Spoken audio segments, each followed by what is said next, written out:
Hi everybody, it's Tim back with Cornucopia. Yeah, I'd read this article that perfectly illustrates the differences between the way the right side of the aisle thinks and the left side of the aisle thinks. Talking about politics, of course, with the Democrats versus Republicans. And I think it's fascinating the way the author spins his political opinion. And the facts that he reads and where some of his facts come from.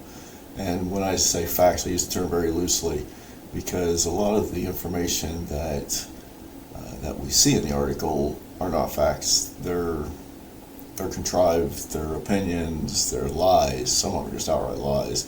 And they try to make you believe something that isn't true based on information is sitting right in front of you. But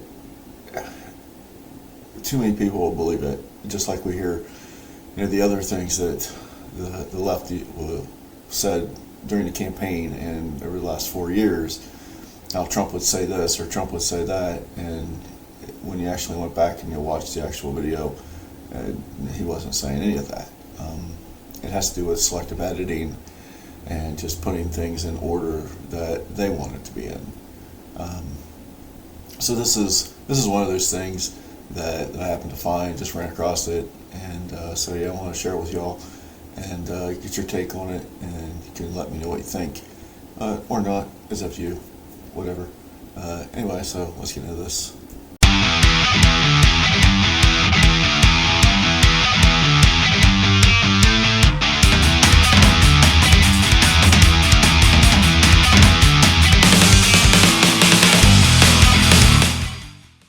A lot of us on the right, we tend to want to see the best thing happen for people regardless of who does it. So, if Biden has a really good idea to help solve a problem, then, we see it as a good idea. It solves a problem.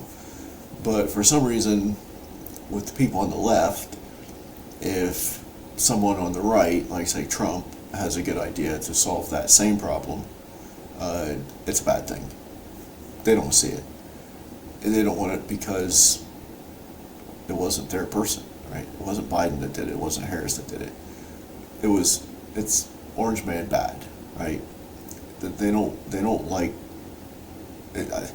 It's an understatement to say they don't like Trump because it's not really Trump. It's the right. It's anybody on the right, and this whole Trump derangement syndrome and attacking MAGA. Make America great again. How is that a bad thing? If it were Biden saying it, they wouldn't have a problem with it. But because it's someone on the right, it's Trump saying it, there's an issue. And it just blows my mind. It really does. How can you say you want good things to happen in this country, but then hate the person who is doing it? That doesn't make any sense to me. But a perfect example of that is this article that I found talking about Elon Musk and Trump's plan to solve the homeless crisis. And so here's the article. It was written by this hack, Alex Woodward. Call him a hack because, well, it's a story, right? It's a story written by him. It's not an article written by him. It's not a list of facts written by him. It's a story, and really that's what it is. It's propaganda. It's an anecdote, because some of the stuff he puts in here is just so disingenuous and that are just flat out lies. And one of the resources that he promotes is a lie, and I'll show you why it's a lie and how disingenuous it is, and it's being used as factual information, and it doesn't make any sense to me. Maybe I'm stupid. Well, that goes without saying. I am stupid. I'm an idiot. I know that. But why they use this, it doesn't make any sense to me. And I'll get to that in just a few minutes. So anyway, Elon Musk calls homelessness a lie and propaganda, and Trump is listening. Well, Trump hired him, and he listens to him.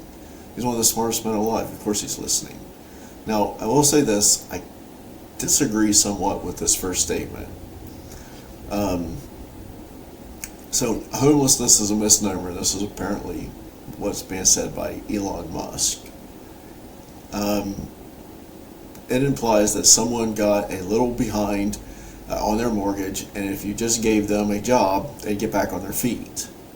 What you actually have are violent drug zombies with dead eyes and needles and human feces on the street. And if you go to San Francisco, that's what you have. You have people who are violent and attack people who walk by, pedestrians. You have needles and poo on the streets. That's true. That's not true for everybody who is homeless, but it is true in a lot of situations. I was in Las Vegas a couple of years ago, and I walked right past the tent city, and that's exactly what you see.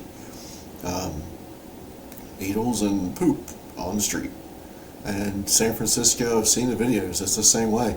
I mean, if California has put out an app telling you where the poop is on the street, this can't be too far off, right? I mean, and a lot of people are drug zombies. You've seen the videos of the people on fentanyl and what that does to people, and it really does turn them into zombies. And a lot of people on the streets who are homeless are on these drugs. Not all, but a lot, many. And it's not in every city. New York, California, Baltimore, Seattle, basically the liberal Democrat cities is where you find most of this stuff. And I'm not saying there's not conservative cities that have the same issues. It's just you see most of it in Democrat cities. Now, the one thing I don't like about this is this is only two types of people that you find that are homeless. The people who, as this implies, gets a little bit behind on their mortgage, probably because they lost their job. That is definitely one of the types of people who you find on the street. And if they lost their job, maybe they're just, maybe, not all, perhaps some, just don't know how to handle their money. And that is a case for some people. They just don't know how to handle their money. I know people like this. You give them, $1,000 to pay these bills, and they don't. They use it for something else. Go on a shopping spree, as much as you can, for $1,000. But then there's the other people here that he talks about are the violent drug zombies. Well, he's talking specifically about the people who are on fentanyl. My opinion is I never heard this quote, but that's what it seems. It seems like, I mean, you've seen it, like I said, the video. But that's only two of the people, right? That's only two types of people who you find that are homeless. I used to work in downtown Columbus, and I would walk around on my lunch hour and talk to some of the people who were homeless. And they'd be out there, and a lot of them would be selling newspapers to help just give them some extra cash. And I say extra, it's not really extra. You wouldn't think it would be. If you're homeless, it's cash, right? If you're not homeless, then it would be, and you have a job, it would be extra cash. But I would talk to some of them, and mostly the ones I talked to were men. I saw a lot of men. I didn't see a lot of women. A lot of the women were just angry, and they wouldn't talk to you. But I did talk to some of the guys, and I'd ask them, and I say, why are you here? Why not get a job? Why not try a little harder? Why not get off the street? And their answer really just blew me away. And more often than not, the answer was something along the lines of, I used to make 6 figures a year. I used to make, $80,000 a year. I used to make, $60,000 a year. I used to make a lot of money every year, but I lost my job, or my wife divorced me and took everything, or fill in reason here that put them out on the street. And I said, well, you've done it once. Why can't you do it again? And the answer was, well, if I go back, if I get a job, I have to pay all of it in child support. If I get a job, I have to pay mortgage or I have to pay rent. If I have a job, I have bills to pay. Why do I want to go back to a home where I have to pay all the bills? I have to pay mortgage or rent. I have to pay electric bill and heating bill. I have to pay for food. I have to pay for gas. I have to have a car. If I don't have a car, I have to pay for some other mode of transportation. Why do I want that? When I'm here, I'm out in the weather all the time. Of course, 29 degrees in Columbus is not a good prospect. But in the summertime, it's not 80 degrees. I can do what I want. I can go where I want. I can come and go as I please. There are enough places out or around town that offer free meals, 3 meals a day. That's free. I can stay in the shelter and sleep. That's free. There's places I can shower. That's free. I can go to Salvation Army and get clothes. That's free. Everything I want is free. Why do I want to go back to paying for stuff?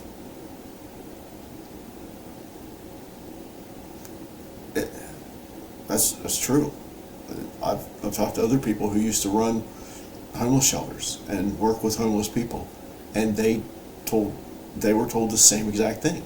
Why do I want to go back into society where I have to pay bills when everything I have right now is free?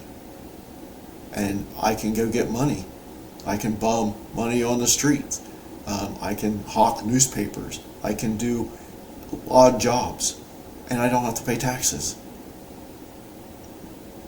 And some of these homeless people, some people, not necessarily homeless, I'm sure homeless are involved in this, but some people go out and panhandle and live in multi-million-dollar mansions. I've seen it, or I've heard of it.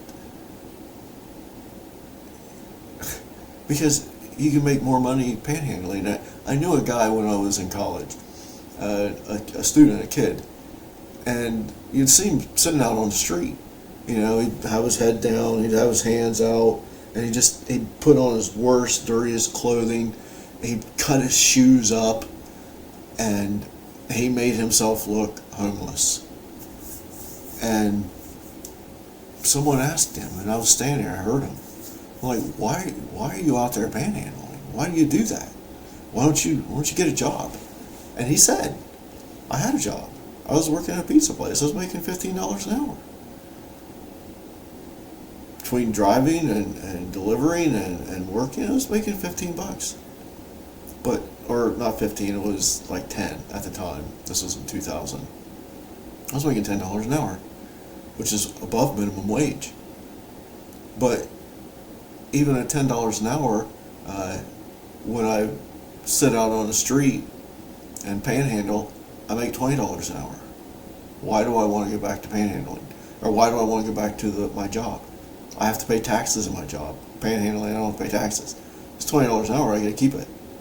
And he'd walk off the street with $200 or $300 in his pocket every time he sat down to do it.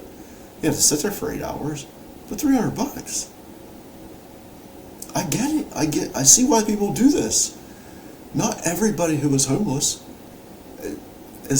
by choice. I get that. But some people are. Anyway, let's get back to the article. So Alex reports that, a little bit of gaslighting here, that, Musk put $250 million in the Trump campaign, but he clearly has no issues with the amount of money that was funneled into the Harris campaign. It really wasn't Harris at first, it was Biden, and ended up with Harris. And yeah, he's the world's richest man, and he seems to believe that, Musk could end homelessness just by giving every homeless person money. Which again, if you don't know how to use your money, then you're going to be right back on the street. If you are on drugs, you're going to spend that money on drugs and you're going to be right back out on the street. And if you want to be on the street, then this money isn't going to do anything for you. So he's absolutely incorrect with that statement. What we need is a plan, right? Some way to get people off the street, to incentivize them to get off of the street. And well, here's Trump's plan. His campaign promised to end the nightmare of the dangerously deranged, speaking again of the drug-crazed people and fentanyl and from the videos, with a plan to open large parcels of inexpensive land, bring in doctors, psychiatrists, social workers, and drug rehab specialists to create tent cities where homelessness can be relocated, or the homeless can be relocated and their problems identified. Okay, he wants to bring back mental institutions to house and rehabilitate those who are severely mentally ill or dangerously deranged on drugs, with a goal of reintegrating them back into society. Tell me, what is wrong with that? If that were Biden's plan or Harris's plan, this article would have a completely different tone. I am 100% certain he would not have an issue with it if it were someone else's plan. How do I know that? Because of what is said down here. Well, Trump's plan says he wants to open up parcels of inexpensive land, large parcels of inexpensive land, bring in doctors, psychiatrists, social workers, drug rehab. How is that not having people and the resources to get things done? And then showing leadership and that will keep long-term commitment to the goals. That's exactly what they're doing. So if Alex and Ann are truly wanting to end homelessness, why is Trump's plan a bad thing? Why? I don't understand. I don't understand. It's just, it doesn't make any sense to me. You know, and they come in on here and they say, well, you know, what they're doing, they're calling homeless people a blight to society or a scourge, is what Trump says, and it is. It's awful, and he wants to end it. And how is that bad? I'm confused. If it had been Biden saying this stuff, there wouldn't have been an issue. There just wouldn't be. But the last part of this that I want to touch on is this part right here. This is trying to say that, and it really doesn't belong here at all. It's just a little paragraph that's thrown in that I don't know if he's trying to prop up this website or what, but it really is ridiculous because it's a lie, and it shows you not really the hypocrisy, but what people are willing to tell you and just expect you to believe it.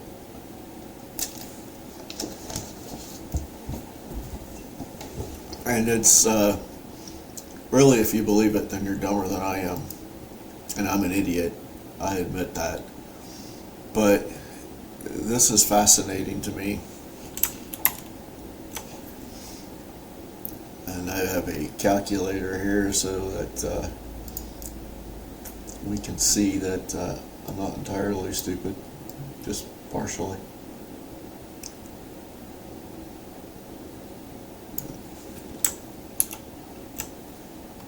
Okay, so we'll get this smaller again. There we go. Okay, so this is telling you that state facts: minimum wage is $15 an hour, two-bedroom housing wage is $44.77 an hour. This stuff really doesn't matter. The minimum wage worker makes $780 a month, and then down here, this part is one-bedroom house is, or market rent is $2,036. Two bedrooms is $2,328. and this is saying that working minimum wage at $15 an hour each week, you have to work 104 hours to afford a modest one-bedroom rental home at fair market rent. So fair market rent, their modest one-bedroom is $2,036 a month. This is telling you need $15 an hour for 104 hours. Okay, 15 times 104 to afford $2,036 a month, you need to make $1,560 a week. How much is that a month, I wonder? Oh, $6,000. So in order to make rent on a $2,000 a month apartment, you need to make $6,000 a month? Really? Now you've got this number. Minimum wage worker makes $600 or $780 a month at $15 an hour. All right, $780 divided by $15 an hour. That's 52 hours a month. How many is that a week? 13 hours a week. The minimum wage worker is making $780 a month because they work 13 hours a week. This is the biggest scam of a website I have ever seen. This is ridiculous. Who's working 13 hours a week? Who? Okay, 4477 times 13 hours a week times 4 weeks. There's your rent. There's your 2038. This journalist is using this website to state facts in the middle of his article that has absolutely nothing to do with the article. Why even put it in there? Full-time worker. That's a lie. And he says anywhere in the country. Anywhere in the country, they can't do this. That's disingenuous. That's a lie. Anyway, that's pretty much what I wanted to talk about. I don't understand why this plan is such a bad thing because it's Trump. I mean, is that the reason? Is it a bad thing because Trump said it? Because Trump wants to do it? Or is it a bad thing because Biden didn't say it, or Harris didn't say it, or the Democrat Party didn't say it? Why is it a bad thing? I don't know. Anyway, that's all we'll talk about. It's just the disingenuousness of the left and the independent. Anyway, thanks for listening, and as always, you'll see me next time.